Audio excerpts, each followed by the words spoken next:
Before watching this video, subscribe and get more information like this. Please consult with your doctor for any health concerns. Cigarette smoke contains around 4,000 chemicals, a number of which are known carcinogens, and is related to a range of illnesses such as asthma, chronic obstructive pulmonary disease, cancer, and heart disease. Despite this awareness, many people continue to smoke, and it can be difficult to protect children from exposure to the secondhand smoke produced by this deadly habit. Here are some steps you can take to protect your children from secondhand smoke. Part 1. Reducing secondhand smoke exposure in your home, car. 1. Quit smoking.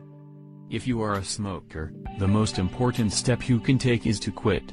Even if you do not smoke in the presence of your children, the smoke that lingers in your clothes, hair, furniture, and car can still have a negative impact on their health. This is known as third-hand smoke. Smoking can leave behind a residue which can also negatively impact the health of your children. Find resources to help you quit. Smoking is a challenging addiction to give up. Fortunately, there are many resources available, which can help guide you through the process.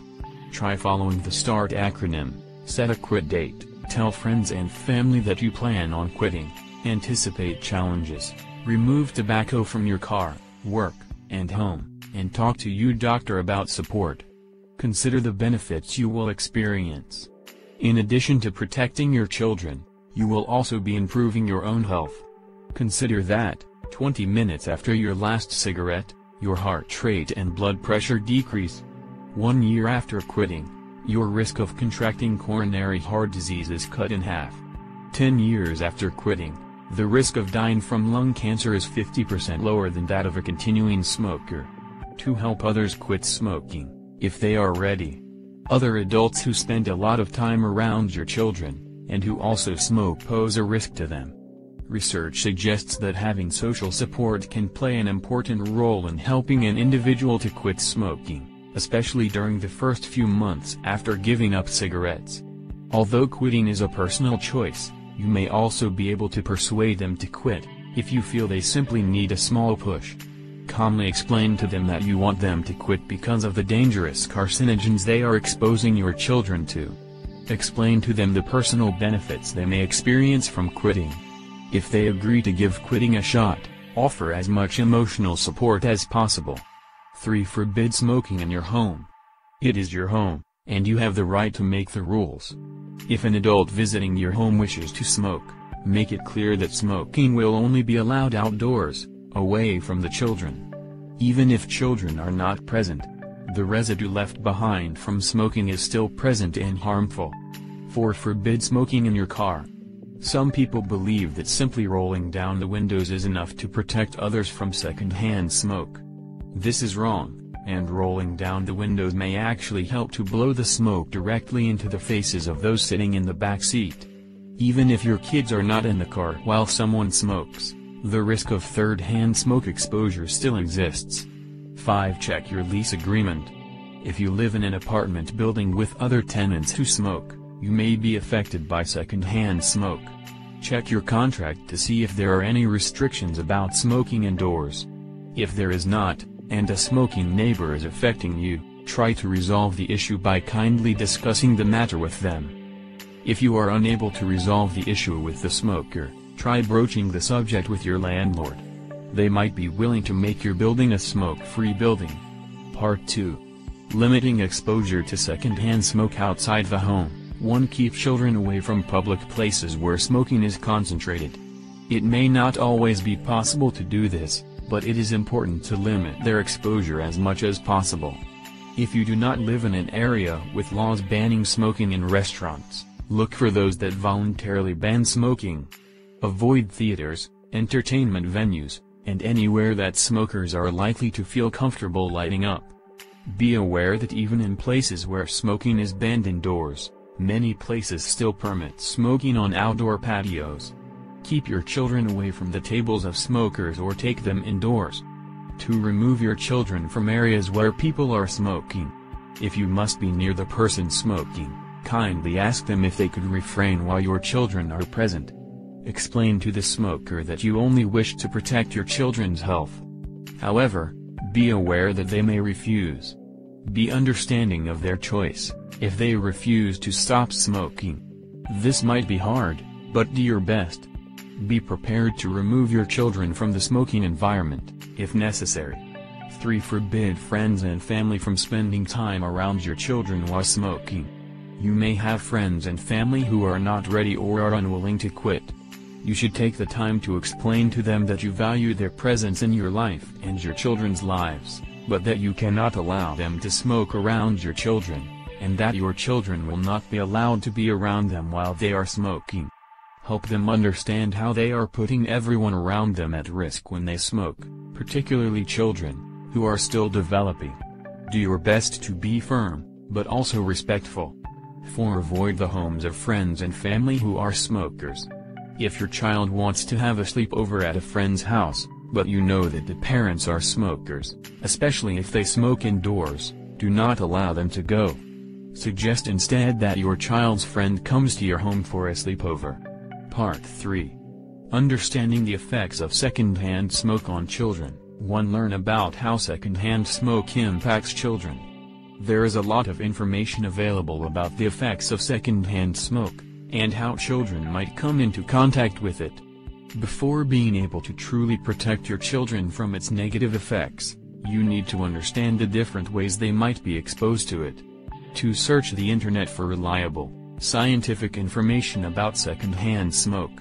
There is a lot of information available. A few examples of what you might find include: no amount of secondhand smoke exposure constitutes a safe amount.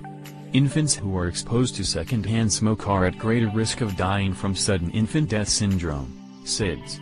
Short-term effects of exposure to secondhand smoke on children include more frequent ear infections, more frequent coughs and colds, and longer recovery times, as well as tooth decay. Long-term effects include greater risk of lung cancer and heart disease, as well as poor lung development. 3. Read scientific articles about the effects of secondhand smoke. While you are likely to find everything you need to know on the internet, if you want to read the scientific studies that discover how secondhand smoke affects children, try searching in scholarly databases.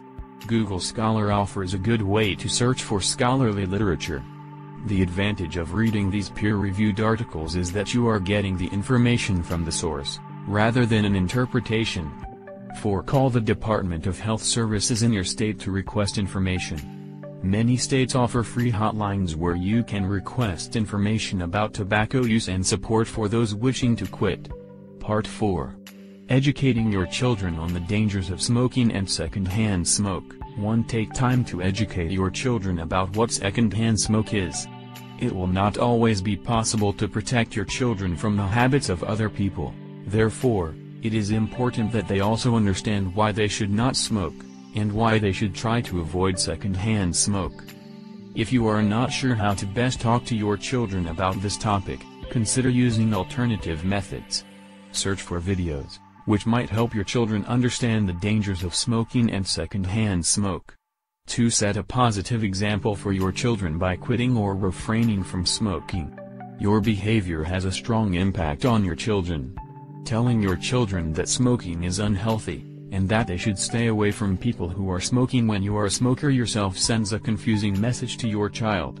3. Find out what steps your child's school is taking to teach them about smoking. Most schools offer an anti-tobacco program, but some may have a less well-developed program than others. Ask your child's teacher what the school's program involves, and whether or not they include education about secondhand smoke in their program. If you are not satisfied with the current program, consider asking how you might be able to get involved in improving the program. 4. Help them to understand why smoking and spending time around smokers is bad for them. Simply telling your child that smoking and secondhand smoke are bad does not help them understand exactly why they should not do it. Explain to them the different ways that smoking and secondhand smoke can harm the body. Use examples to back up your points. If you tell them that smoking is bad for their lungs, you might consider showing them a picture of a smoker's lungs. Be clear that while choosing not to smoke is the most important thing they can do, avoiding secondhand smoke is also important for avoiding negative health effects. point out, for example, that even secondhand smoke exposure can lead to lung cancer. 5. Explain to your child that, although they may see friends, family, or celebrities smoking, they should not feel like they also have to smoke. Some evidence suggests that children feel pressure to do something simply because they think their peers are doing it too. 6. Warn them about peer pressure. Though it may be true that much of the pressure a child feels comes from their own minds, they may also, at some point, be pressured by someone else to try a cigarette or other tobacco product. Preparing them for this possibility will help them say no. 7. Come up with ways to say no to peer pressure together with your children. Practice different scenarios with them. It can sometimes be hard to know how to get out of a situation in which you feel uncomfortable. Practicing different scenarios in advance may be helpful. Possible ways to say no include making a joke, and changing the subject. Firmly saying, "No, I'm not interested." Suggesting other things they might do instead of smoking. Leaving the situation without saying anything, if nothing else works. Explain to your children that a true friend will respect their decision. If that friend continues to put pressure on them, ask them to consider if they have other friends with more similar interests. 8. Help them find ways to politely excuse themselves from situations in which they are being exposed to the second-hand smoke of others. It can be difficult to know how to politely leave a situation you don't want to be in, especially as a young person. Discuss this with your children, and give them examples about how you might handle the situation yourself. The owner of this channel does not share the opinion nor is responsible for what is expressed in this video. This information does not belong to the creator of this video production, as it was extracted from the source presented on the description here. This production was made only for information purposes and cannot be used as a medical advice, diagnosis or treatment. Subscribe and share this video with your friends on Facebook and Twitter to get more information like this. Thank you for watching our channel. See you next video.